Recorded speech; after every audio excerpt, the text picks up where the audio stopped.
இப்ப நான் கேட்கிறேன், இந்த வேப்ப மரம் இந்த பூமியில நிறுத்தப்பட்டிருக்குன்னா சொல்லக்கூடாது, முளைச்சு நிக்குதுன்னு சொல்லக்கூடாது. முளைச்சதான் வெற்றியா மனிதன் சர்வ சாதாரணமா தெரியல இல்லையா? ஆனா வேப்ப மரம் நிலையாக நம்ம பயன்படுத்துவதற்கு ஆட்டுக்குட்டிக்கு வெட்டி போடுறோம். ஏதாவது துயரம் வந்தா வேப்பங்களை பிடிட்டு போறோம். இந்த கொரோனா வந்தா வேப்பங்களை மஞ்சளும் தேவைப்பட்டுச்சு. இப்ப வேப்ப மரம் நிலையா நின்றதுக்கு யாரு காரணம் சொல்லுங்க பாப்போம். யாரு காரணம்? ஏன்னா அமெரிக்காக்காரன் காப்புரிமை பெற்று விட்டான். அமெரிக்காக்காரன் எங்களுக்கு தான் சொந்தம் வேப்ப மரம், யாரும் கை வைக்க கூடாதுன்னு காப்புரிமை வாங்கிட்டான். அதை போராடி கொண்டு வந்து நிறுத்தியவர் யார் தெரியுமா?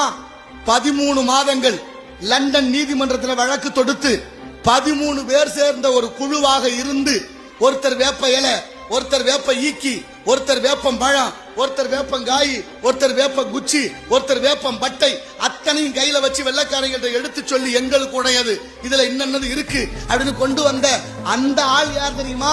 அவர்தான் பெரிய தகப்பன் நம்மாழ்வார் என்ற வேளாண் விஞ்ஞானி.